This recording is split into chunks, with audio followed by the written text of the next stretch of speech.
CIET NCERT द्वारा प्रस्तुत है कार्यक्रम चार्ल्स डार्विन की ऐतिहासिक समुद्री यात्रा।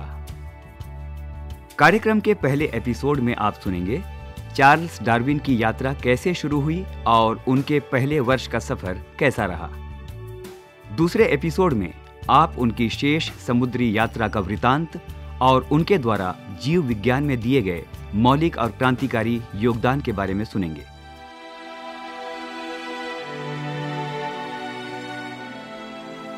अब आप सुनने जा रहे हैं एक युवक की यादगार समुद्री यात्रा की कहानी। इसने जीवन की उत्पत्ति और क्रमिक विकास से जुड़ी कई गुत्थियां सुलझाई। जीव जंतु और पेड़ पौधे परिस्थितियों के अनुकूल कैसे ढल जाते हैं। जीवन हमारे आसपास पक्षियों की चोंचों में, तितलियों के पंखों में, वृक्षों के फूलों पत्तियों में, मछलियों के रंगों में और मनुष्यों की शक्लों में इतनी विविधता कैसे दर्शाता है।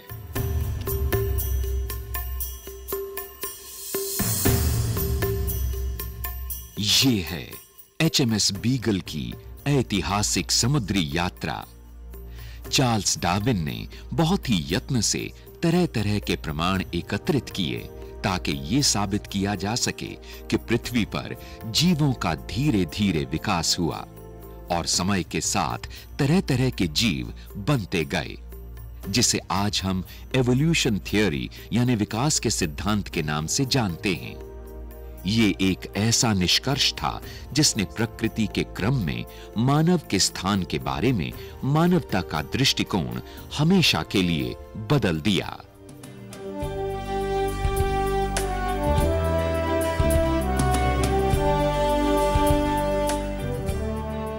हमारी कहानी शुरू होती है सन 1837 ईस्वी 21 अगस्त को, जब 22 वर्षीय चार्ल्स डार्विन ने चिकित्सक बनने का इरादा छोड़कर कैम्ब्रिज विश्वविद्यालय में दाखिला ले लिया ताकि वो पादरी बन पाएं।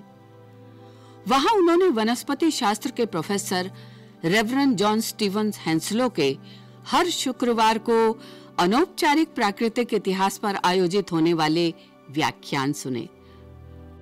O satisfy us early with thy mercy, that we may rejoice and be glad all our days. Make us glad according to the days wherein thou hast afflicted. Professor Henslow Darwin के mentor तो थे ही, बाद में उनके शुभ चिंतक भी बन गए। प्रोफेसर हेंसलो ने अपने प्रिय शिष्य को एक पत्र लिखकर बताया कि रॉबर्ट फिट्जरॉय, जो HMS बीगल जहाज के कप्तान हैं, उन्हें एक सहायक की तलाश है, वो भी जो कोई वेतन नहीं लेगा।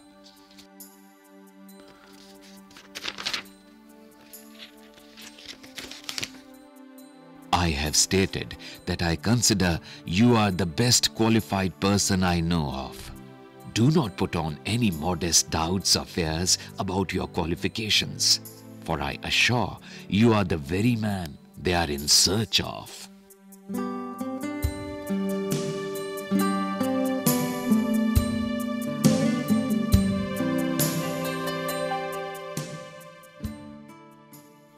प्रतिष्ठित और समृद्ध नौजवान कप्तान फिट्जरॉय चाहते थे कि उनका साथी सिर्फ प्राकृतिक जीव जंतुओं और पेड़ पौधों का संग्रह करने वाला ही नहीं, बल्कि भोजन की मेज पर उनका साथ देने वाला भी हो। और वो किसी ऐसे अन्य व्यक्ति को नहीं चुनना चाहते थे जो बेशक बेहतर प्रकृति विशेषज्ञ हो और जिसकी सिफारिश भी चाहे किसी भले बुद्धिमान व्यक्ति ने की हो। उन्हें तो चाहिए था एक उत्साही और उद्यमी सहायक जो खुद एक बेहतर मौके की तलाश में हो। 2 सप्ताह के बाद यानी 5 सितंबर सन 1831 को 27 वर्षीय कैप्टन रॉबर्ट फिट्जरॉय मिले अपने से 5 साल छोटे 22 वर्षीय चार्ल्स डार्विन से।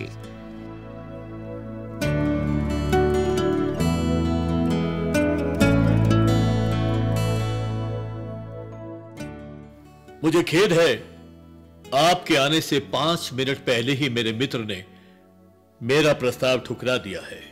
क्या था प्रस्ताव सर?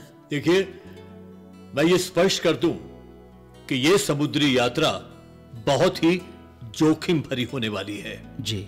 बहुत दिक्कतें आने वाली हैं और ये खर्चीली भी बहुत होगी। और हो सकता है कि पूरी दुनिया का चक्कर भी शायद इसमें शामिल ना हो। पर फिर भी मैं विचलित नहीं हूं सर इस यात्रा के लिए। तुम्हारे हिस्से में 500 पाउंड तक का खर्चा आ सकता है और तुम किसी भी वक्त इस यात्रा से वापस लौटने को आजाद हो। मुझे यह सब मंजूर है सर। मैं देख रहा हूं तुम्हारी नाक का आकार बड़ा है। लोग कहते हैं बड़ा नाक इरादों में कमी और आलसीपन का प्रतीक होता है। अरे मेरी नाक में क्या खराबी है सर? क्या आप वाकई ऐसा समझते हैं? लेकिन मुझे यह जरूर कहना पड़ेगा कि तुम्हारे आचरण में शालीनता और आवाज में कैम्ब्रिज वाला लहजा है और तुम में वैज्ञानिक ट्रेनिंग के सभी प्रमाण हैं। धन्यवाद सर, धन्यवाद।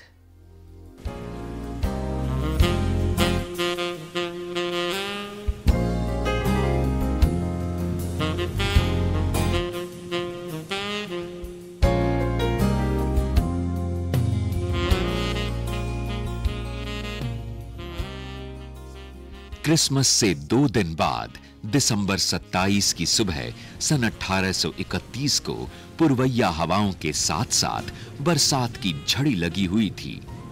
इन सब के बीच समुद्री जहाज बीगल इंग्लैंड के प्लायमाउथ बंदरगाह से रवाना हुआ।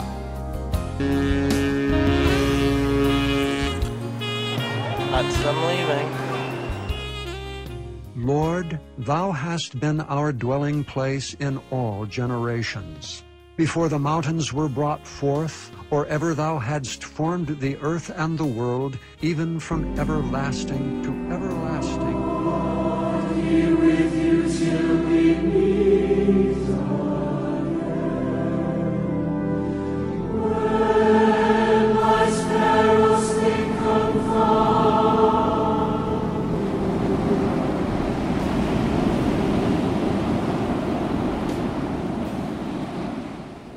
बीगल बेड़े पर सवार 74 यात्रियों में से कुछ मुख्य थे कप्तान और जहाज के मालिक Robert FitzRoy, first lieutenant John Wickham, second lieutenant James Sullivan, shipman Philip Gidley King और इनके साथ थे सार्जेंट रॉबर्ट मैकॉर्मिक, खजांची जॉर्ज राउलेट, चित्रकार ऑगस्टस अर्ल और कॉनर्ड मार्टिन्स, प्रथम श्रेणी के स्वैच्छिक कर्मी चार्ल्स मस्टर्स, एडमिरल्स और यंत्र बनाने वाले और प्राकृतिक विशेषज्ञ साथी जिनका तखल्लुस नाम फिलो यानी दार्शनिक था।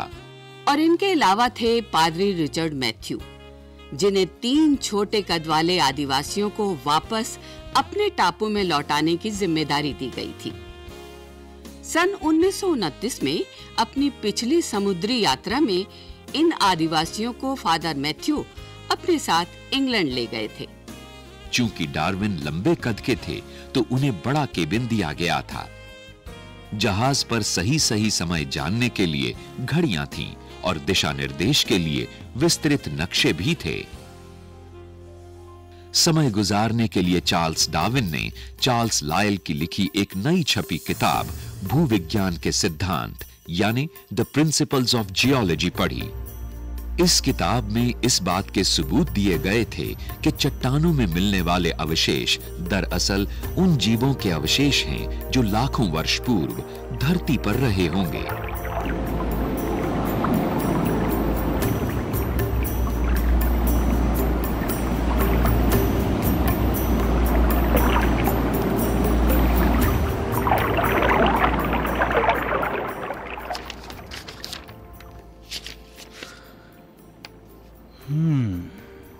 अच्छा, तो जीव जंतु ऐसे बने,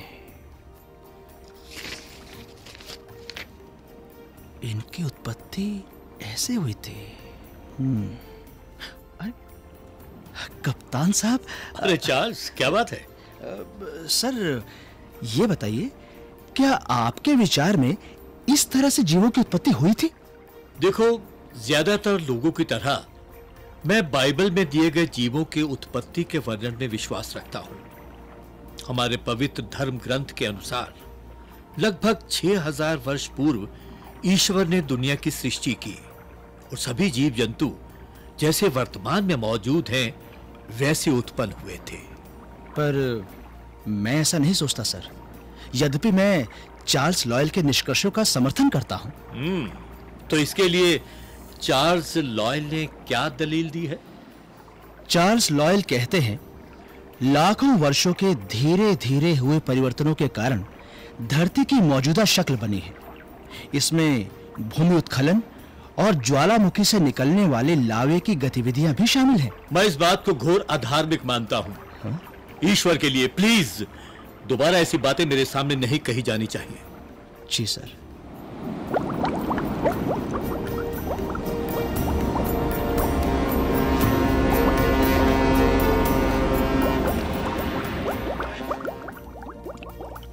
चार्ल्स डार्विन कप्तान फ्रिट्जरॉय को इस बात को मनवाने में पूरी तरह से असफल रहे कि धरती पर जो परिवर्तन हुए हैं वो शनै शनै हुए हैं। क्योंकि रॉबर्ट फिट्जरॉय एक वैभवशाली पर मिशनरी तबीयत के पक्के ईसाई और अडिग सृजनवादी थे और इसके विपरीत चार्ल्स डार्विन का धरती और उस पर पनपते जीवन के बारे में दृष्टिकोण बिल्कुल भिन्न था।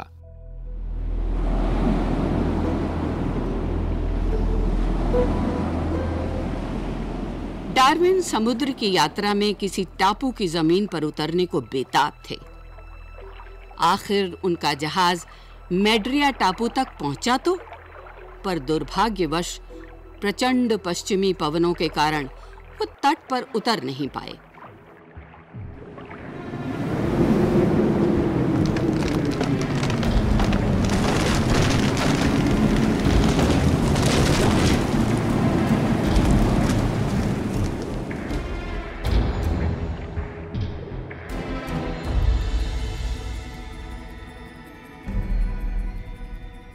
दो दिन के बाद ये लोग सेंटा क्रूज टापू पर पहुंचे जहां हैजे की महामारी फैली हुई थी।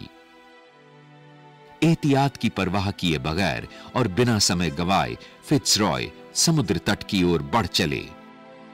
आखिर 16 जनवरी सन 1832 को बीगल ने अफ्रीका के उत्तरी पूर्वी तट से 435 मील सुदूर केप वर्डे द्वीप पर पहली बार अपना लंगर डाला।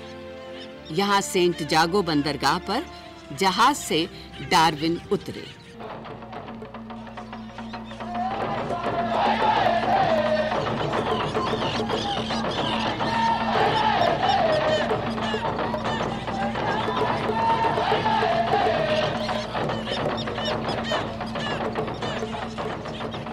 मैं चट्टानों का अवलोकन करते हुए नारियल के पेड़ों के इर्द गिर्द भटकता रहा। वहां मीठे केले के पेड़ भी थे और अजीबोगरीब मुर्गियों के झुंड भी। मैं ये देखकर बहुत हैरान हुआ कि केटल मछली कैसे अपना रंग बैंगनी से सलेटी कर लेती है। मैंने एक ऐसी ही मछली को पकड़कर स्पेसिमेन जार में डाल लिया। जहाज के अंदर के अंधेरे में वो खूब चमक रही थी।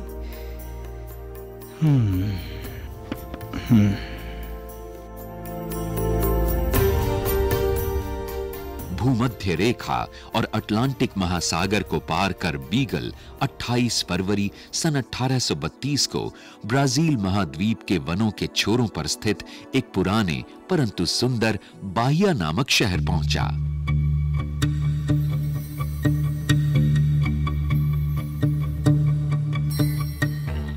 ऐसी समुद्री यात्राओं में जिस आनंद का अनुभव होता है वो चकित कर देने वाला होता है। अगर आंख किसी रंग बिरंगी तितली की उड़ान का पीछा करती है तो उसी समय ध्यान किसी विचित्र वृक्ष या फल पर चला जाता है। अगर आप किसी कीट को निहार रहे हैं तो यह ख्याल आता ही नहीं कि यह किसी अजीब फूल पर रेंग रहा है। अगर आप किसी दृश्य की भव्यता से आकर्षित होते हैं तो उसके सामने आने वाले किरदारों पर ध्यान रुक जाता है। मन में आनंद की हलचल से और भी नैसर्गिक महा आनंद उपजता है।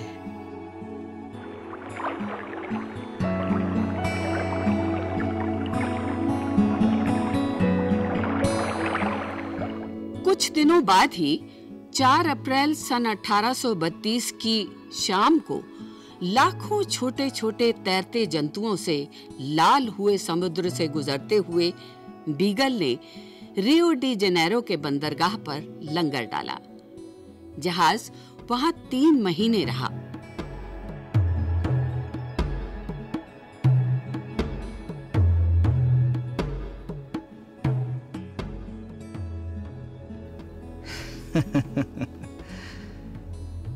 जब मैं रियो डी जेनेरो में विचरण करता था तो मेरा बहुत सारा समय इस सोच में गुजरता था कि कैसे दक्षिण अमेरिका की प्रजातियां यूरोप की प्रजातियों से मिलती जुलती हैं।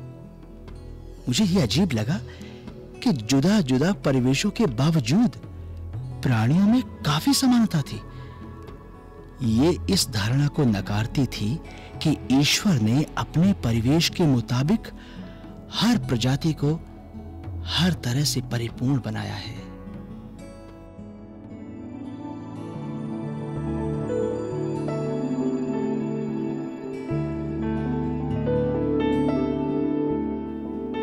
उष्ण कटिबंधीय घने वनों की हरियाली और वानस्पतिक विविधता में विचरते हुए डार्विन ने प्रकृति छटा का आनंद महसूस किया। इतने सारे कीट पतंगों को कतारों में आते जाते देखना, चटकीले रंगों वाली तितलियों के समूह, जहाज की तरह उड़ने वाले तेज स्पाइडर, समुद्र के तल में जीवित बीटल्स, जहां से भी गुजरे वहां के जुगनू, तोते, टाउकन पंछी, स्लोथ, मगरमच्छ, कुत्ते, एक दुर्लभ छोटे कद की रिया की प्रजाति और उन पर सवार शिकारी आदिवासी, शरीर पर धारीदार आर्मीडिलो, बंजारे और काउबॉयज। डार्विन के खाली स्पेसिमेन जार नए नए और विचित्र सैकड़ों जीवों से भरने लगे। अल्कोहल में रखे इन जंतुओं में शामिल थे केकड़े, ऑक्टोपस, टी आकार के सिर वाले शार्क वगैरह वगैरह।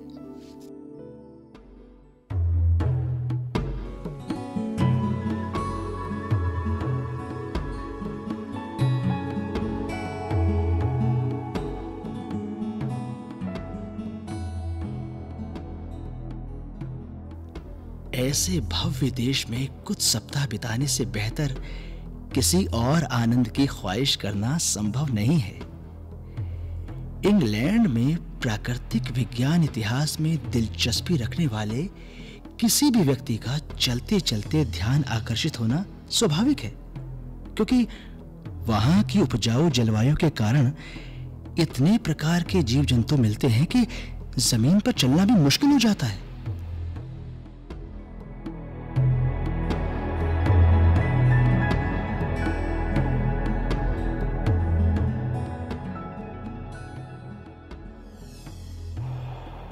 अल्कोहल से प्रिजर्व्ड स्पेसिमेंस का रंग तो धुल जाता था, लेकिन उनसे बंधे टैग्स पर अंकित नंबर मौजूद रहते थे। अंततोगत्वा ये सारे स्पेसिमेन ऑक्सफोर्ड यूनिवर्सिटी के नेचुरल हिस्ट्री म्यूजियम के हिस्से बने, जिन्हें बाद में ऑस्ट्रेलियन नेशनल मैरीटाइम म्यूजियम को उधार में दे दिया गया।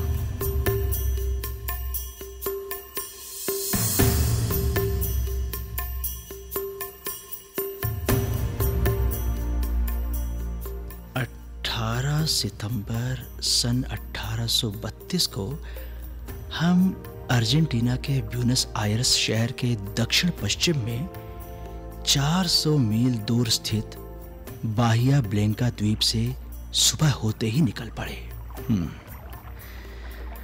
और आगे चलते हुए 19 अक्टूबर को 1 महीने बाद मॉन्टे हर्मोसो, जिसकी चौड़ाई 30 मील थी, वहां हम पहुंचे और वहां पहुंचकर बहुत सारे छोटे छोटे रोडेंट्स के अवशेष इकट्ठे किए।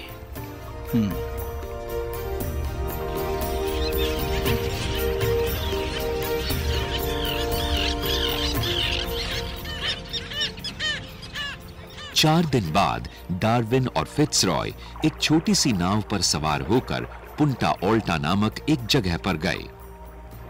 पुंटा ओल्टा का मतलब होता है हाई पॉइंट। यहां डार्विन और उनके साथियों को एवोल्यूशन यानी जीवन के क्रमिक विकास का पहला वास्तविक सबूत मिला। वहां उन्हें चट्टानों के लाल रंग के पत्थरों पर विशाल स्तनधारी जीवों के अप्रत्याशित रूप से बहुत बड़े-बड़े और बहुत ज्यादा गिनती में कंकाल मिले और उनमें खास था मेगाथेरियम नामक सिलॉथ, और इसके साथ उन्हें मिला समुद्री गाय यानी मिनाटी से मिलता जुलता टेक्सोडॉन, अभी पाए जाने वाले कैपिबैरा की शक्ल के जैसा और उसके आकार के बराबर के एक प्राचीन घोड़े के दांत।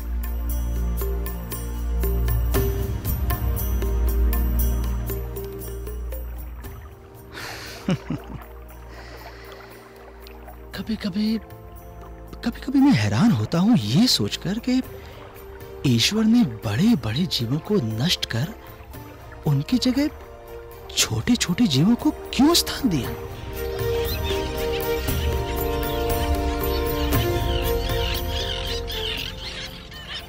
डार्विन ये देखकर हक्के बक्के रह गए कि जिन 3 आदिवासियों को सुधारने के लिए इंग्लैंड ले गए थे, अब वे 1 साल के बाद फिर अपने आदिवासी साथियों जैसे ही हो गए थे।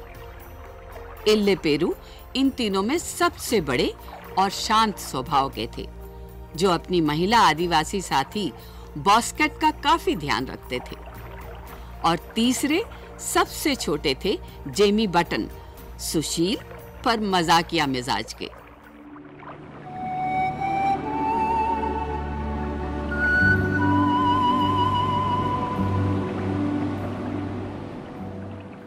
बिना अपवाद के शायद ही इससे विचित्र और दिलचस्प नजारा मैंने कभी देखा होगा। मुझे यह विश्वास ही नहीं हो रहा था कि एक अधनंगे क्रूर वहशी आदिवासी और सभ्य आदमी में इतना अंतर हो सकता है।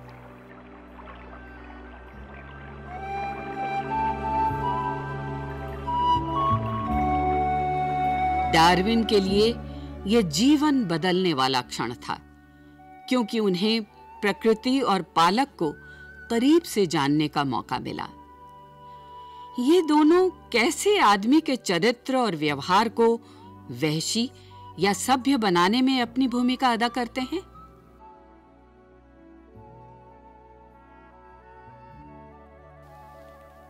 मेरे जहन में जो दृश्य सबसे संजीदगी से अंकित हैं, उनमें ब्राजील के घने वन जो मानव हाथों से अछूते हैं और जहां जीवन का वलवला छाया रहता है, कोई भी इन खामोशियों में अविचलित नहीं रह सकता। और ऐसा भी नहीं हो सकता कि वो ये महसूस करे कि मानव के शरीर में चलती हुई सांस के परे भी बहुत कुछ और है।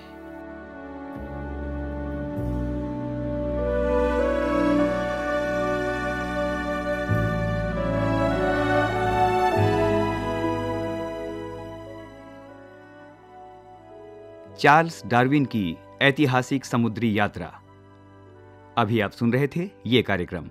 शोध एवं आलेख डॉक्टर जितेंद्र सिंह, हिंदी अनुवाद परामर्श डॉक्टर रंजना अरोड़ा, कलाकार बाबला कोचर, मंजू मैनी, प्रवीण शर्मा, कीमती आनंद और सुनील लोहिया। ध्वन्यांकन बटी लैंगडिंगडो। निर्माण, ध्वनि संपादन और निर्देशन अजीत होरो तथा प्रस्तुति CIET NCERT।